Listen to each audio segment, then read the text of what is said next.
예레미야 23장 9절에서 12절입니다. 선지자들에 대한 말씀이라. 내 마음이 상하며 내 모든 뼈가 떨리며 내가 취한 사람 같으며 포도주에 잡힌 사람 같으니 이는 여호와와 그 거룩한 말씀 때문이라.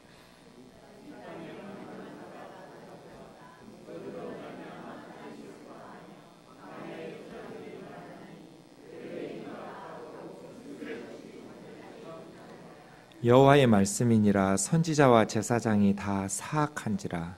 내가 내 집에서도 그들의 악을 발견하였노라. 그러므로 그들의 길이 그들에게 어두운 가운데 미끄러운 곳과 같이 되고 그들이 밀어냄을 당하여 그 길에 엎드러질 것이라. 그들을 벌하는 해에 내가 그들에게 재앙을 내리리라. 여호와의 말씀이니라. 아멘. 오늘부터 12월 둘째 주일까지 예레미야서를 묵상하겠습니다. 작년 가을에 예레미야서 1장에서 20장까지 앞부분을 설교했었습니다.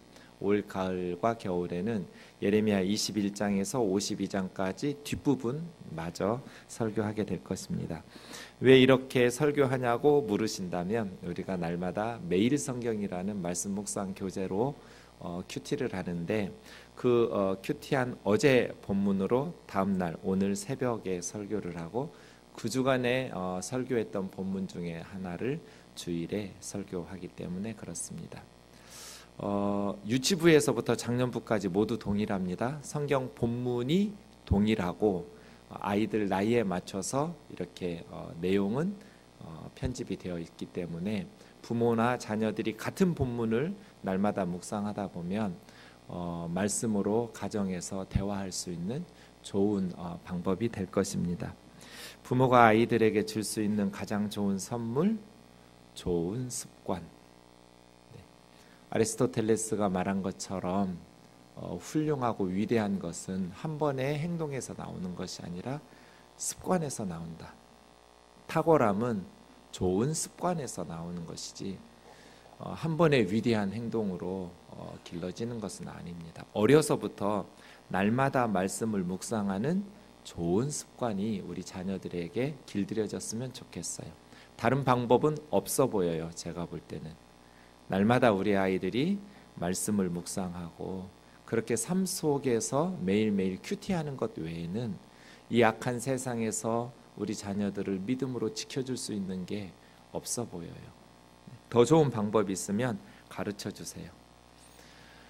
하나님께서 우리에게 주신 너무나 소중한 아이들을 말씀으로 신앙으로 잘 가르치고 싶은데 어떻게 해야 되는지 구체적으로 어떻게 해야 될까 날마다 묵상해요. 그러면 교회에서 주일학교에서 선물도 줘요. 아이들을 칭찬하고 또 그 말씀으로 설교하고 공과 공부하고 그런데 가정에서 부모님들이 도와주지 않으면 교회에서 아무리 기를 쓰고 아이들에게 말씀 묵상하게 하도록 이렇게 훈련을 시키려 해도 역부족이에요. 집에서 엄마 아빠가 자녀들이 날마다 말씀 묵상할 수 있도록 도와주시고 격려도 해주시고 함께 그림도 그리고 유치부 같으면 대답도 해주고 하면서 본인의 큐티 본문이기도 하니까 같이 말씀을 묵상하시면 좋겠어요. 성경에서 가장 긴 성경이 어디일까요? 지금 예레미야서 설교하고 있어요. 시편이 150편이에요. 그리고 그 다음 긴 장은 이사야가 66장이에요. 예레미야는 52장이에요. 그래서 시편이나 이사야가 더 길 것 같지만 사용된 단어의 수를 따져보면 예레미야가 압도적으로 많아요. 원래 성경에 장절 구분이 없었어요. 이건 후대에 성경을 만드는 그런 인쇄업자들이 장절 구분을 한 거거든요. 그러니까 원래대로 하면 예레미야서가 가장 긴 성경이에요. 시편이나 이사야보다도 훨씬 긴 성경이에요. 예레미야는 선지서죠. 구약을 네 부분으로 나눌 수 있어요. 모세오경, 역사서, 시가서, 선지서. 예레미야는 이 선지서에 소속된 성경이에요. 이스라엘 사람들은 구약을 세 부분으로 나눠요. 역사서가 없어요. 역사서를 선지서라고 그래요. 그래서 우리가 역사서라고 부르는 성경을 전선지서 이렇게 부르고, 지금 우리가 선지서라고 부르는 성경을 후선지서 이렇게 불러요. 저는 그게 더 옳아 보여요. 왜냐하면 성경의 역사는 그냥 과거의 역사적 지식을 전해주는 게 아니라 하나님의 메시지거든요. 선지자적 메시지. 그렇게 해서 역사서와 선지서를 이스라엘 성경에서는 하나로 묶어서 3등분하고 있는데, 어쨌든 우리가 나누는 방식으로 모세오경, 창출, 레민신 5개의 성경, 그 다음 구약의 역사, 시가서는 시와 노래예요. 시편, 잠언, 전도서, 아가서, 이렇게 5개의, 욥기부터. 욥기는 스토리 같지만 원문으로 보면 다 시예요. 그래서 욥기에서부터 전도서, 아가서까지 5개의 시가서. 그 다음 선지서를 둘로 나눠요. 대선지서, 소선지서. 이사야부터 다니엘까지 4권을 대선지서, 그래서 대선지자 이렇게 부르고요. 그 다음 호세아에서부터 말라기까지 12권의 성경을 소선지서, 그래서 소선지서를 쓴 선지자를 소선지자 이렇게 불러요. 대선지서와 소선지서를 구분하는 기준은 기록된 내용의 분량이에요. 길게 쓴 성경은 대선지서고요, 짧게 쓴 성경은 소선지서예요. 이렇게 선지서 중에 예레미야서가 들어있죠. 제가 늘 말씀드리지만 이 선지자라는 말에 오해의 소지가 있어요. 나비라는 이 이스라엘 단어는 원래는 부르다라는 아카드에서 온 것으로 봐요. 그래서 부름 받았다, 수동태 형태로 되어 있어서 부름 받은 자, 이런 식으로 구약의 315번 중에 예레미야서에 95번 쓰였다, 그런 뜻이에요. 근데 이것을 우리는 선지자 이렇게 불러요. 나비라는 단어를. 선지자라는 것은 미리 아는 사람, 이런 의미죠. 물론 하나님께서 가르쳐 주셔서 미래를 알고 또 예언하고 선포하는 선지자이죠. 또 예언자라고 부르기도 하는데, 예언하면 앞에 일어날 미래의 일을 말하는 사람, 예언하는 사람, 이런 의미로 선지자나 예언자가 비슷한 의미로 쓰이는데, 사실은 나비라는 선지자라고 번역된 저 단어는 하나님 앞에 부름받은 자인데, 왜 부름받았냐면 미래를 말하라고 부름받은 것이 아니라 그 시대에 하나님의 말씀을 선포하라고 부름받은 거거든요. 그래서 이 예자를 앞일 예자라기보다는 맡을 예자를 써서 하나님의 말씀을 맡은 사람, 이런 의미로 예언자 하는 것이 나비라는 단어에 훨씬 더 적합해 보여요. 말씀 선포자이지 미래에 대해서 이야기하는 사람은 아니거든요. 물론 선지자들이 미래에 대해서 이야기하지만 그 미래에 대한 말씀도 사실은 그 시대 백성들의 회개를 촉구하기 위해서 미래에 대한 말씀을 하시는 거지, 단순히 미래에 대한 정보를 전달하겠다라는 의미는 아니거든요. 그런 의미에서 선지자 하면 우리는 하나님의 말씀을 선포하는 말씀 사역자, 이런 의미로 인식하셔야 돼요. 이 말은 어떤 의미냐면, 선지자들이 전달한 메시지를 전달하려면 그 선지자가 활동했던 시대적 배경과 역사적 배경을 이해하면서 들어야 된다는 거예요. 그 시대 사람들에게 말씀을 선포한 말씀 사역자니까. 미래의 우리들을 위해서 예수님을, 메시아를 예언하는 게 아니에요. 선지서에 예수님에 대한 예언은 1%도 안 나와요. 대부분은 그 시대 백성들에게 하나님의 말씀을 선포하는 말씀 사역자예요. 그러니 예레미야서를 바르게 해석하려면 예레미야가 살았던 시대적 상황과 역사적 배경을 먼저 인식하고 알아야 돼요. 그래야 이런 메시지의 내용을 전하는 이유를 알 수 있을 거잖아요. 그렇죠? 그래서 우리가 선지자라는 말을 사용할 때도 언제나 그 시대에 하나님의 말씀을 선포한 말씀의 일꾼들이었다, 이런 의식을 가지고 성경을 보시는 게 좋겠어요.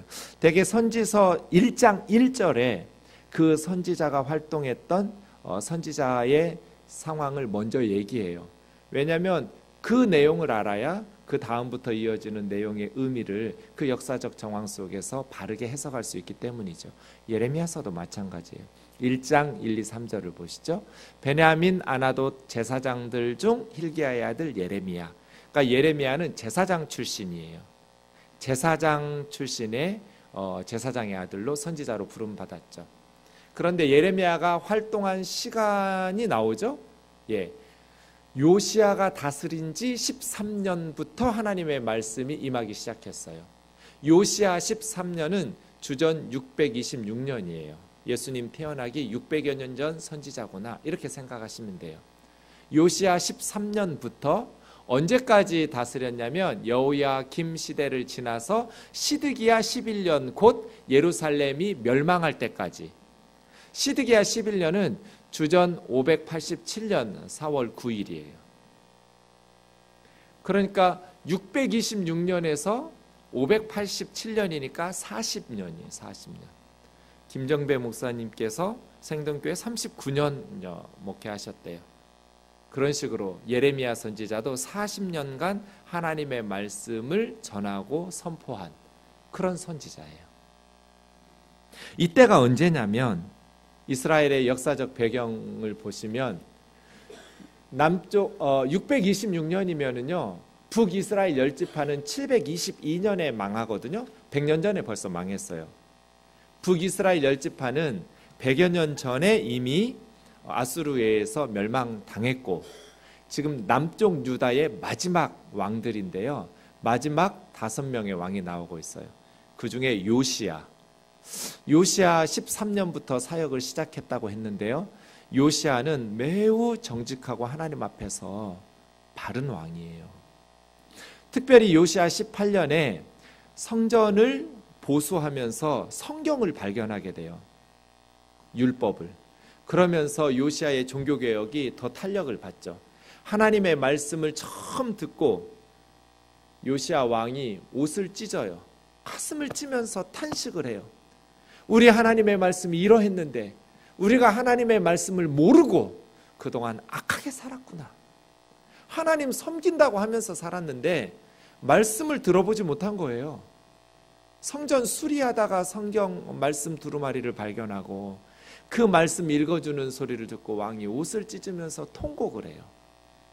우리가 하나님 앞에 악하게 살았구나. 그러면서 모든 우상들을 제거하면서 종교개혁을 이루어요. 안타깝게도 요시야는 31년에 주전 609년인데요. 바벨론과 이집트가 전쟁을 할 때 올라오는 이집트 군대를 막겠다고 무기또에 나가서 전사해버려요. 정말 아까운 순간이에요.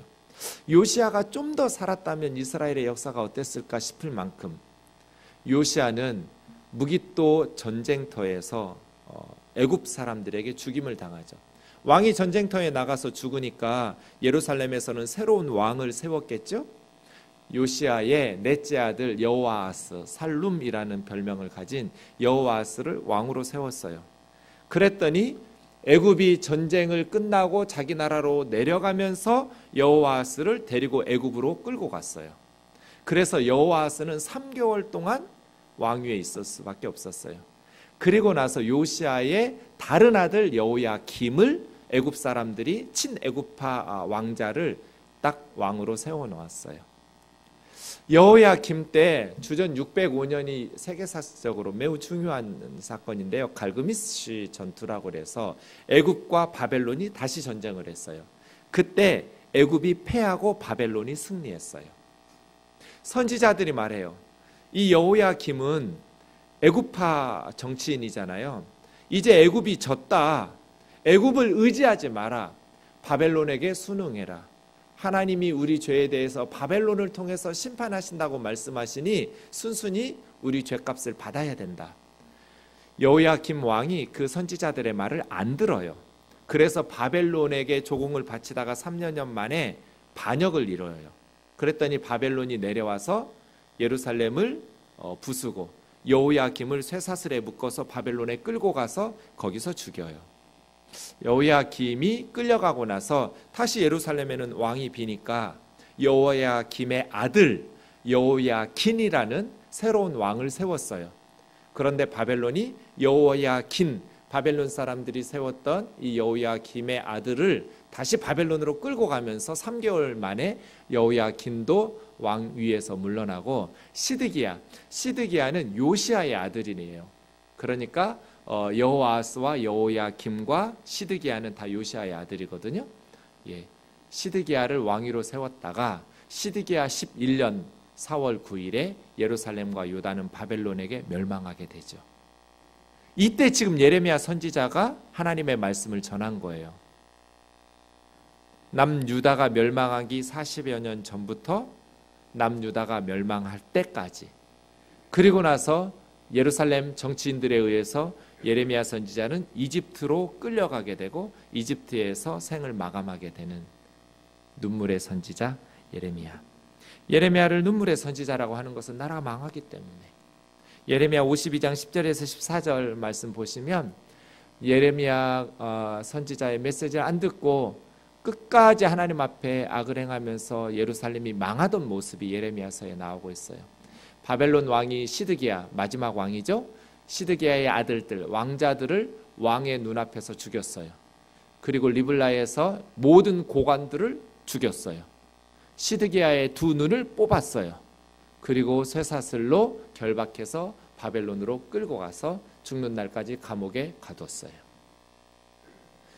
12절에 보시면 느부갓네살 왕이 예루살렘에 와서 예루살렘 성전을 불질렀어요. 예루살렘 왕궁도 불살랐어요. 모든 예루살렘의 집, 고관들의 집까지 다 불질렀어요. 그리고 예루살렘 성벽들을 다 허물었어요. 이렇게 예루살렘과 유다는 멸망했어요. 그러니 예레미야 선지자가 눈물의 선지자가 될 수밖에 없었죠. 어제 김정배 목사님이 저한테 태극기를 주셨어요. 나라가 망하면 교회도 가정도 망하는 거라면서 나라를 위해서 기도하고 늘 나라를 생각하라고. 맞는 말씀이에요. 나라가 망하면 교회도 가정도 바르게 살 수가 없어요. 나라가 망했어요. 예루살렘이 저렇게 멸망했어요. 그 하나님의 말씀을 받고 예레미야가 어떻게 메시지를 전했겠어요? 40년 동안 울면서 말씀을 전했어요. 그런데 이스라엘 백성들이 듣지를 않았어요. 예레미야는 애가가 있는데요. 예레미야 애가에 보면 슬플 때 부르는 눈물의 노래예요. 내 눈에 눈물이 얼마나 울었는지 눈이 상할 만큼 눈물 때문에 예레미야는 창자가 끊어지고 간이 땅에 쏟아지고. 왜요? 내 백성들이 멸망하니까. 눈의 눈물이 시냇물처럼 흐르고 눈에 흐르는 눈물이 그치지 아니하고 쉬지 아니하고. 그래서 눈물의 선지자예요. 이런 하나님의 말씀을 받고 그 백성들에게 눈물로써 하나님의 말씀을 전한 선지자 예레미야. 예레미야서 9조를 좀 보시면 이렇게 역순으로 되어 있어요. 1장에서 예레미야가 선지자로 부르심을 받아요. 그리고 2장에서 25장까지 유다의 죄의 심판이에요. 하나님의 백성에 대한 심판. 그리고 26장에서 29장까지는 예레미야 선지자가 말씀을 전하면서 백성들에게 받는 고난, 순환을 겪어요. 오늘 23장은 2번에 들어있겠죠? 하나님의 백성들의 죄에 대해서 책망하면서 심판의 말씀을 선포하는 내용, 23장이 2번에 들어있어요. 그리고 가운데는 하나님의 백성의 구원에 대한 메시지가 30장에서 35장까지 이어져요. 그리고 나서 예레미야 선지자의 순환기가 다시 36장에서 35장까지 한 번 더 나오고, 그 다음 46장에서 51장까지는 이제는 이방 백성들의 심판에 대한 메시지가 나와요. 그리고 52장은 역사적인 정황, 예루살렘이 어떻게 멸망하는지 그런 부록처럼 마무리 지으면서 예레미야서가 저런 구조로 이루어져 있어요. 전체적인 구조를 보면서 예레미야서 한 장 한 장을 묵상하다 보면 성경을 보실 때 지금 어떤 내용이 이어지고 있구나 하는 것을 아실 수 있겠죠. 오늘 본문 9절에서 12절 같이 읽겠습니다. 시작.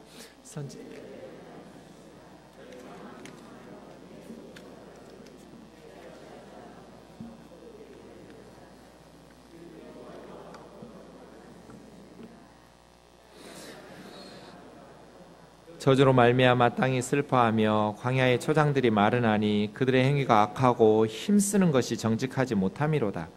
여호와의 말씀이니라. 선지자와 제사장이 다 사악한지라. 내가 내 집에서도 그들의 악을 발견하였노라. 그러므로 그들의 길이 그들에게 어두운 가운데 미끄러운 곳과 같이 되고 그들이 밀어냄을 당하여 그 길에 엎드러질 것이라. 그들을 벌하는 해에 내가 그들에게 재앙을 내리리라. 여호와의 말씀이니라. 9절 보시면 선지자들에 대해서 하나님이 말씀을 전하신다고 이야기하고 있어요. 그런데 9절 다시 보세요. 선지자들에 대한 말씀을 들을 때 예레미야 선지자의 마음이 상하고 뼈가 떨리고 마치 술 취한 포도주에 사로잡힌 사람처럼 정신을 차릴 수가 없었어요. 마음이 상하여 이 말은 부서졌다는 뜻이에요. 하나님의 거룩하신 말씀을 듣고 예레미야 선지자의 마음이 부서졌어요. 정신을 차릴 수가 없었어요. 너무나 괴로워서 마치 술 취한 사람같이 바르게 설 수가 없었어요. 하나님의 말씀이 뭐예요? 10절이죠. 이 땅에 간음하는 자가 가득하도다. 영적인 간음인 우상숭배와 육적인 간음인 성적 타락 가득하다. 그래서 하나님의 심판을 자초하고 있다. 저주로 말미암아 땅이 슬퍼하며 사람들의 죄 때문에 땅이 황폐하게 변하는 거예요. 광야의 초장들이 마르나니 목초지가 말라면 사람들이 어떻게 살겠어요? 짐승들이 다 죽어가는데 그들의 행위가 악하고 힘쓰는 것이 정직하지 못하다. 바르게 힘을 써야 되는데 힘을 가진 사람들이 정직하지 못하게 힘을 쓰는 거예요. 제사장과 선지자들이 다 사악하다. 이 하네프라는 사악하다라는 말은 하나님을 더럽힌다는 뜻이에요. 제사장들이 신성모독이에요. 선지자들이 사악해요. 이 사악이라는 단어, 모독한다, 더럽힌다는 단어의 핵심은 없이 지내고 멀리한다는 뜻이에요. 선지자와 제사장들이 하나님을 멀리해요. 하나님 없는 것처럼 살아요. 그래서 하나님을 모독해요. 일상생활뿐 아니라 심지어 하나님의 집인 성전 안에서도 악을 행합니다. 제사장들과 선지자들이 거룩하게 집에서나 회사에서는 모르겠지만 예배당에서는 그래도 조심해야 되는데 하나님의 집에서도 악을 발견한다. 그럼 어떻게 되겠어요? 12절 하나님께서 그들을 심판하시겠죠. 그들을 벌하는 해에 내가 그들에게 재앙을 내릴 것이다. 13절부터 15절도 우리 좀 같이 좀 읽겠습니다. 시작. 내가 사마리아의 선지자들 가운데 우매함을 보았나니 그들은 바알을 의지하고 예언하여 내 백성 이스라엘을 그릇되게 하였고 내가 예루살렘 선지들 가운데에도 가증한 일을 보았나니 그들은 간음을 행하며 거짓을 말하며 악을 행하는 자의 손을 강하게 하여 사람으로 그 악에서 돌이킴이 없게 하였은즉 그들은 다 내 앞에서 소돔과 다름이 없고 그 주민은 고모라와 다름이 없느니라. 그러므로 만군의 여호와께서 선지자에 대하여 이와 같이 말씀하시니라. 보라, 내가 그들에게 쑥을 먹이며 독한 물을 마시게 하리니 이는 사악이 예루살렘 선지자들로부터 나와서 온 땅에 퍼짐이라 하시니라. 사마리아 선지자들은 100년 전에 멸망했던 북이스라엘 선지자들이에요. 사마리아가 왜 망했어요?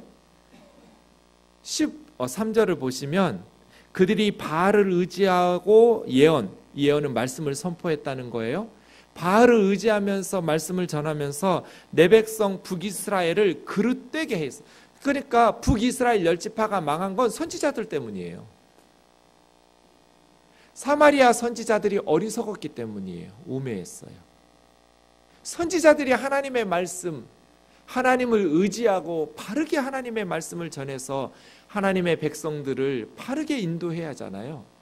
그런데 사마리아의 선지자들이 어리석게도 우상인 바알을 의지하면서 하나님의 백성들을 그릇되게 인도했어요. 그러다가 100년 전에 북이스라엘이 아수르에게 멸망한 거예요. 북이스라엘의 멸망을 보았으면 남쪽 유다는 어떻게 해야겠어요? 14절 보세요. 예루살렘 선지자들, 이제 남유다의 선지자들은 가증하다는 거예요. 북이스라엘의 선지자들은 어리석고 남유다의 선지자들은 가증하다. 그 예루살렘의 선지자들은 간음을 행하고 얼마나 성적으로 타락했는지,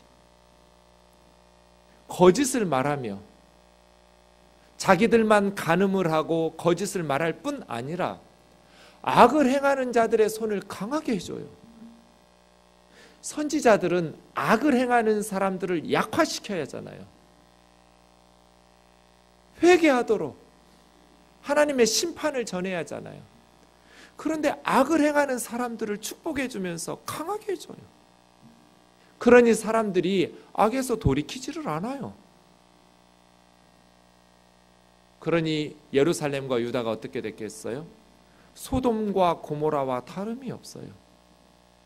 소돔과 고모라나 예루살렘이나 다른 게 없다. 한국교회 목사들은 어떨까요?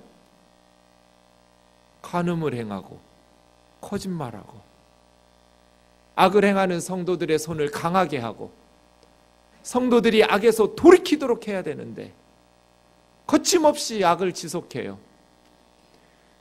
그러니 소돔과 고모라하고 서울하고 뭐가 달라요?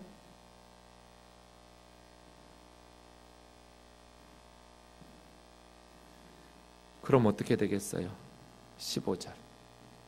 그러므로 만군의 여호와께서 선지자에 대하여 이와 같이 말씀하시니라. 보라, 내가 그들에게 쑥을 먹이고 독한 물을 마시게 하리니. 쑥과 독한 물을 마시면 얼마나 고통스럽겠어요. 심판하시겠다는 거예요. 이는 예루살렘의 선지자들로부터 사악함이 나와서 온 땅에 퍼졌다. 선지자들에게서부터, 목사들에게서부터, 말씀 전하는 사람들로부터 악이 나와서 온 땅에 퍼졌다. 이게 하나님의 말씀이에요. 선지자들 때문에 땅이 거룩해져야 되는데 오히려 선지자들 때문에 예루살렘과 유다가 사악해졌다는 거잖아요. 목회자들 때문에 세상이 거룩해져야 되는데 목회자들로부터 사악함과 죄악이 나와서 온 땅에 퍼져버렸어요. 이런 말씀을 듣고 예레미야는 정신을 차릴 수가 없어요. 술 취한 사람 같았어요. 이 하나님의 거룩하신 말씀 때문에 울면서 40년을 하나님의 말씀을 전했는데 안 들어요. 그렇게 유다와 예루살렘은 망했죠. 어떻게 해야 될까요?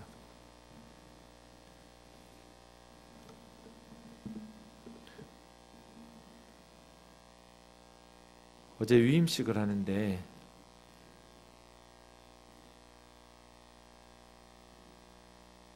우리 성도님들이 목사에게 봉투를 안 하는 거예요. 그래서 제가 너무 기뻤어요. 이제 교육의 효과가 나타나는 것인가. 제가 위임 목사 되는데 저한테 돈 봉투를 왜 줘요? 근데 오늘 아침에 설교하려고 올 예배드리기 직전에 우리 전도사님이 한문탱이를 주는 거예요. 그래서 제가 지금 기분이 언짢아요. 다들 미쳤구나.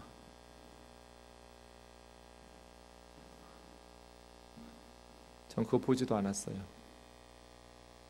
본인에게 돌려주든지 헌금하든지 알아서 하라고.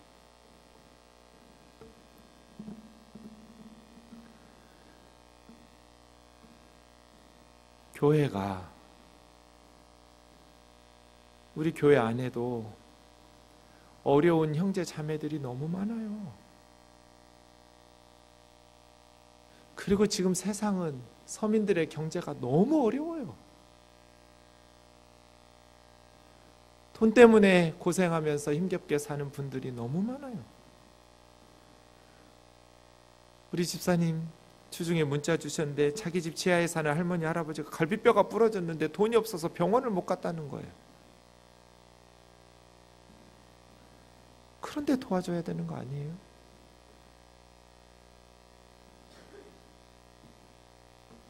그런데 우리가 말씀을 전하는 사람들이 예루살렘 선지자들처럼 간음을 행하고 거짓을 말하고 주의 종을 잘 섬겨야 복을 받는다고. 맞죠? 주의 종 잘 섬겨야 복 받는데 기도로 족해요. 기도해주면 되지. 제가 정말 가난하고 거리가 없어서 굶는 것 같으면 그때는 도와야죠. 그렇지 않잖아요. 어제와 같은 예식은 이제 끝이에요. 다시 교회 와서 뷔페 드실 꿈도 꾸지 마세요. 국수면 좋게요. 하나님 앞에서 정말 아끼고 아껴서 복음을 전하는 선교사님들을 후원해야죠. 복음을 들어야 예수를 믿죠. 예수를 믿어야 천국에 가죠. 돈이 없어서 갈비뼈가 부러져도 병원에 한 번도 가지 못하는 그 가슴 아픈 할머니 할아버지들을 돈 줘서 도와야 교회죠. 기도만 할 게 아니라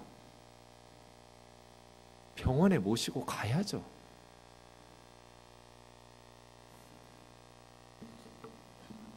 예루살렘이 왜 망했어요? 선지자들 때문에 망했어요.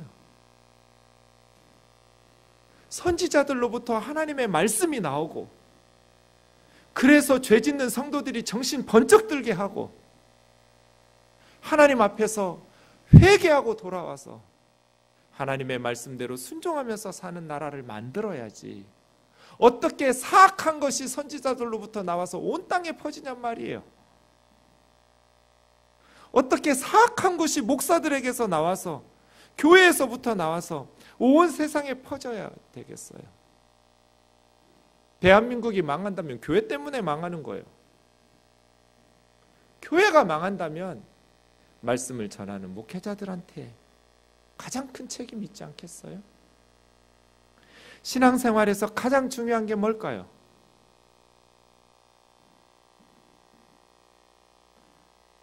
여러분, 신앙생활에서 가장 중요한 게 뭐예요?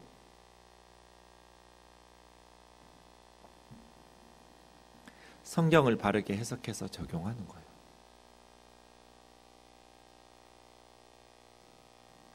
성경을 바르게 해석해서 적용할 줄 모르면 타락해요. 썩고 상한 음식을 먹으면 몸이 아파요. 근데 부패한 설교를 들으면 영혼이 병들어요. 잘못하면 죽어요. 그게 이단에 빠진 사람들이 있잖아요. 꼭 이단이 아니어도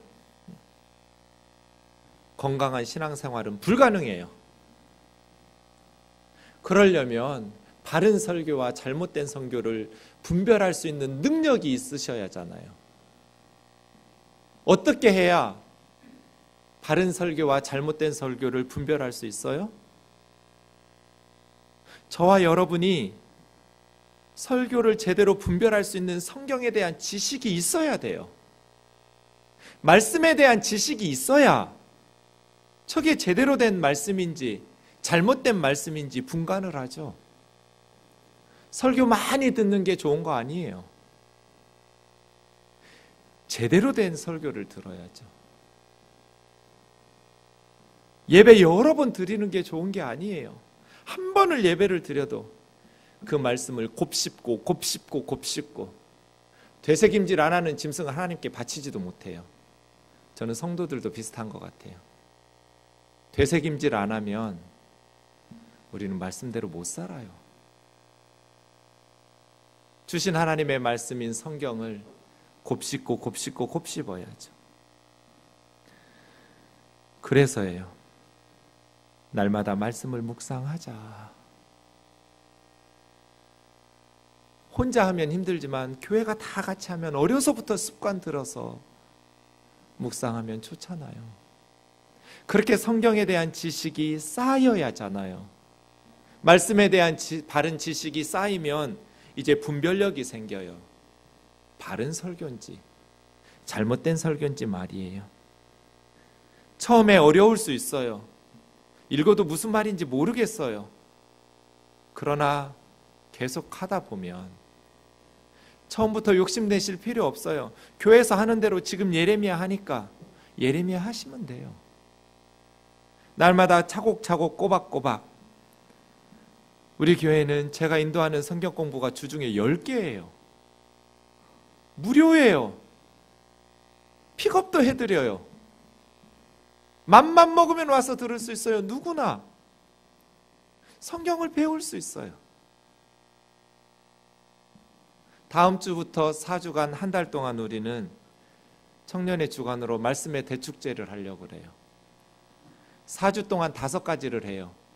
신약 성경 일독, 성경 읽고, 성경을 쓰고, 시편 23편 암송하고, 성경 퀴즈 대회도 하고, 토요일에 온종일 성경 공부도 할 거예요. 제가 가는 곳마다 이 말씀의 대축제를 만들었어요. 제가 청년으로 회장으로 섬겼던 교회도, 전도사로 섬겼던 교회도 위에 1번에서 4번까지 지금도 하고 있더라고요. 두 교회는. 우리는 5번을 덧붙여서 올해부터 시작해요. 가을에는 단풍 구경 다니는 거 아니에요. 요 교회 앞에도 단풍 너무 예뻐요. 양재천 단풍 끝내줘요. 시간 아껴서 말씀 묵상하면 좋겠어요. 길을 쓰면 다 할 수 있는 것들이에요. 온 교회가 같이 성경을 읽고 쓰고 암송하고 공부해서 퀴즈 대회도 하고 캠프별로, 그리고 토요일 도시락 싸들고 모여서 하루 종일 성경 공부하고 차곡차곡 말씀이 쌓여야 돼요. 그래야 분별력이 생기세요. 그래서 예루살렘 선지자들로부터 사악함이 나와서 온 땅에 퍼져가는 것을 막을 수 있어요. 내가 말씀의 지식, 성경의 지식이 없으면 바른 말씀인지 구분할지를 못하고 그냥 성경 가지고 잘못된 해석과 잘못된 적용을 하는데도 그게 하나님 뜻인 줄 알고 사악하게 살아갈 수밖에 없잖아요. 사랑하는 형제 자매 여러분, 하나님의 말씀에 대한 열심으로 저와 여러분이 하나님 앞에 거룩하게 설 수 있기를 주의 이름으로 축원합니다. 혹시 뭐하러 날마다 성경을 큐티하고 그래 하시는 분이 계실까 봐 그냥 목사님 설교 들으면 되지. 저희 아버지가 병원에 입원하셨을 때 며칠을 지나도 링거를 안 주는 거예요. 그러니까 하루는 조용히 물으시더라고요. 간호사 선생님한테, 간호사 선생님 나 링겔 좀 맞춰주면 안 돼요? 그때 간호사 자매님이 그래 말씀하셨어요. 할아버지 그거 아무것도 아니에요. 지금 입으로 식사하시잖아요. 한 숟갈 입으로 드시는 게 훨씬 좋은 거예요. 그때 제가 내 설교는 링거구나를 깨달았어요. 설교는 죽지 않도록 주는 링거예요. 여러분 입으로 직접 성경을 씹어먹는 게 가장 좋은 거예요. 날마다 성경을 묵상하고 읽고 모르면 목사한테 묻고 배우고, 그렇게 우리 생동교우들이 하나님의 말씀을 씹어 드시면서 날마다 차곡차곡 말씀의 사람으로 믿음이 자라나서 누구도 흔들지 못하는 그러한 하나님의 일꾼들이 되기를 주의 이름으로 축원합니다. 예레미야 31장 20절 우리 좀 같이 읽죠. 시작. 에브라임은 나의 사랑하는 아들, 기뻐하는 자식이 아니냐. 내가 그를 책망하여 말할 때마다 깊이 생각하노라. 그러므로 그를 위하여 내 창자가 들끓으니 내가 반드시 그를 불쌍히 여기리라. 여호와의 말씀. 하나님은 아무 말씀이나 안 하세요. 사랑하는 아들, 사랑하는 딸, 기뻐하는 자식이에요. 하나님께서 우리에게 말씀하실 때 깊이 생각하세요. 그냥 책망하지 않으세요. 하나님은 우리 때문에 창자가 끊어지고 우리를 불쌍히 여기시느라고. 예레미야는 그냥 온 거 아니에요. 하나님의 마음 때문에 온 거예요. 예레미야 2장 5절. 저는 예레미야에서 가장 충격적인 게 이거예요. 시작. 나 여호와가 이와 같이 말하노라. 너희 조상들이 내게서 무슨 불의함을 보았기에 나를 멀리하고 가서 헛된 것을 따라 헛되이 행하였느냐. 도대체 내가 너희들에게 무슨 불의함을 보였기에 나를 버리고 우상에게 가느냐. 이게 하나님 말씀이에요. 내가 너희에게 무슨 잘못을 했기에. 하나님 우리에게도 동일하게 말씀하시지 않을까요? 하나님은 우리 때문에 창자가 끊어질 것 같다는데, 아무개야, 내가 네 앞에서 무슨 잘못을 했길래 나를 멀리하고 헛된 우상을 따라서 가느냐. 그래서 예레미야는 울면서 하나님의 말씀을 전했어요. 마지막 예레미야 18장 7절에서 10절. 하나님께서 심판을 내리시려고 했던 민족이 악에서 돌이키면 하나님은 재앙을 내리지 않으셔요. 하나님께서 복을 주시려고 계획했던 민족이 악한 일을 행하면서 악을 행하면, 하나님의 목소리를 청종하지 않으면, 다음 구절이요, 하나님께서는 또 유익하게 하시려고 했던 그 복에서 뜻을 돌이키셔요. 이게 예레미야서의 메시지를 전하는 이유예요. 하나님의 말씀을 듣고 악에서 돌이켜서 재앙을 받지 말라는 것이지, 심판받으라는 미래 정보 가르쳐 주시는 게 아니에요. 오늘 하나님의 말씀 앞에서 하나님께서 저와 여러분에게 찔림 주시는 대로 악에서 돌이켜서, 결혼하면 더 이상 연애하는 거 아니에요. 결혼은 연애의 마침표예요. 결혼이 좋긴 한데 연애를 못한다는 슬픔이 있어요. 간음하면 안 돼요. 그런 악에 대해서 회개하고 돌이키고, 죽기 전에 하나님께서 다 들춰내셔서 심판하시기 전에, 가정 파탄 나기 전에 끊고 회개하고 돌이키고, 거짓말 그만하고 하나님의 말씀 앞에 돌아와야 돼요.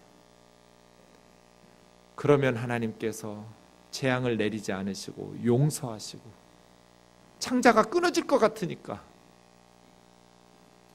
우리가 벌받고 심판받는 것은 하나님에게 너무나 큰 아픔이니까, 기뻐하는 자식이니까, 사랑하는 아들이니까 하나님 앞에 돌이키면서 말씀 앞으로 돌아오는 저와 여러분 되기를 주의 이름으로 축원합니다.